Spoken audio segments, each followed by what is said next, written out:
French Express Courier Private Limited. Domestic International Cargo. உங்கள் இல்லம் தேடி வந்து courier booking delivery செய்து தரப்படும். டாக்டர் ஸ்ரீவர்மா ஆயுள் தரும் ஆயுர்வேதா அறுவை சிகிச்சை இல்லா குணம் ஆயுள் கால நிவாரணம். என் கண்களில் பயத்தை பார்க்க முடியுமா, முகத்தில் சோர்வை பார்க்க முடியுமா என்று செய்தியாளர்களிடம் பொங்கிய சீமான். எங்க தலைக்கு தில்லு பாத்தியா? நெகிழ்ந்த தம்பிகள். தில்லுனா என்னன்னு தெரியுமா? பயம் இல்லாத மாதிரி நடிக்கிறதுதான். இந்த டைலாக் யாருக்கு பொருந்ததோ பொருந்தலையோ, சீமானுக்கு கச்சிதமா பொருந்தும். சீமான் நிதானமின்றி பேசுகிறார். அவர் நீதிமன்ற வழக்கு படிக்கட்டுகளை ஏறி இறங்கினால்தான் நிதானம் வரும் என்று நீதிபதி அண்மையில் கருத்து தெரிவித்திருந்தார். அது அப்படியே பலித்துவிடும் போல் இருக்கிறது. நான் வழக்குகளை பார்த்து அஞ்சுவதில்லை. என் மீது 200 வழக்குகள் உள்ளன. கைதுக்காக தான் காத்திருக்கிறேன் என சீமான் தில்லாக கூறி வந்தார். எத்தனை நாளுக்கு தான் இதே போல டைலாக் பேசி அரசியல் பிழைப்பு நடத்த முடியும் என்று கேட்கின்றனர் நடுநிலையாளர்கள். அதே போலதான் தற்பொழுது நிகழ்வுகள் நடந்து வருகின்றன. வழக்குகள் பற்றி தில்லாக பேசும் சீமான் தன் மீது தொடுக்கப்பட்ட வழக்குகளில் இருந்து தன்னை விடுவிக்க வேண்டும் என்று மனுக்களை தாக்கல் செய்து வருகிறார். அந்த மனுக்களை தொடர்ந்து நீதிபதிகள் நிராகரித்தும் வருகின்றனர். இவ்வளவு வாங்கி கட்டியும் சீமான் திருந்தவில்லை. அண்மையில் கூட காவல்துறை அதிகாரி வருண்குமார் IPS தனது மனைவி வந்திதாவை விவாகரத்து செய்துவிட்டதாக ஒரு அவதூறை பரப்பினார்.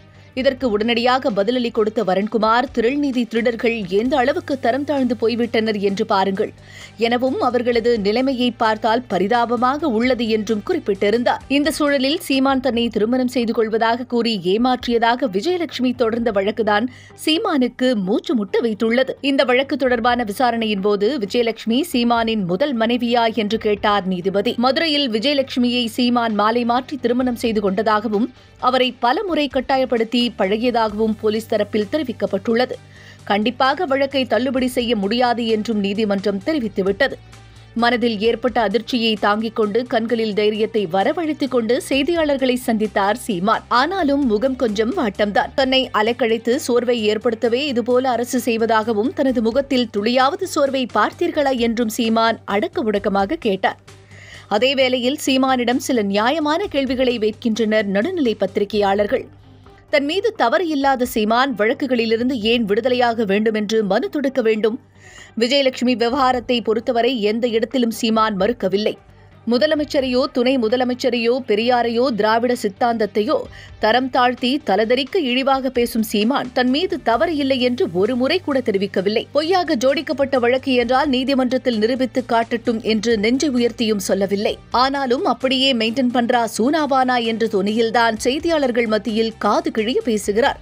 இதை பார்க்கும் பொழுது நாம் தமிழர் கட்சியில் எஞ்சியுள்ள ஒரு சில தம்பிகள்தான் பூரித்து போகிறார்கள். இவ்வளவு பிரச்சனையிலும் எங்க தலைக்கு தில்ல பாத்தியா என்று தம்பிகளின் மைண்ட் வாய்ஸ் ஒலிக்கிறது. French Express Courier Private Limited. Domestic International Cargo. உங்கள் இல்லம் தேடி வந்து courier booking delivery செய்து தரப்படும்.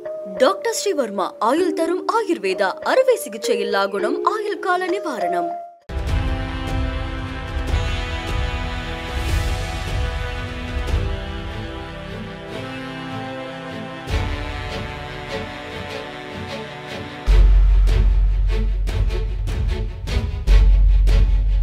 தேசத்தின் நம்பிக்கை மாத இதழ் அப்பா பதிப்பகம் இணைந்து வழங்கும் நேர்மையாளர் சகாயம் IAS அவர்களின் அனுபவ பதிவில் கடைசி தரியில் கண்டாங்கி சேலை இப்போது பரபரப்பாக விற்பனையாகிக் கொண்டிருக்கிறது.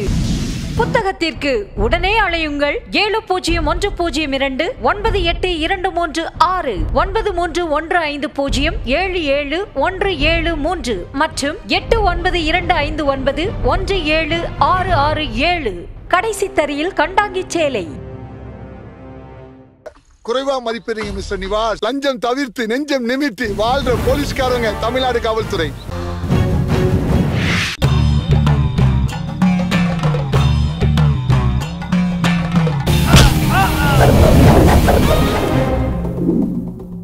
நேற்று நான் இன்று நீ திகில் கிளப்பும் அதிரடி ஆக்ஷன் திரைப்படம் OTT+இல் ஒளிபரப்பாகிக் கொண்டிருக்கிறது. காணத் தவறாதீர்கள்.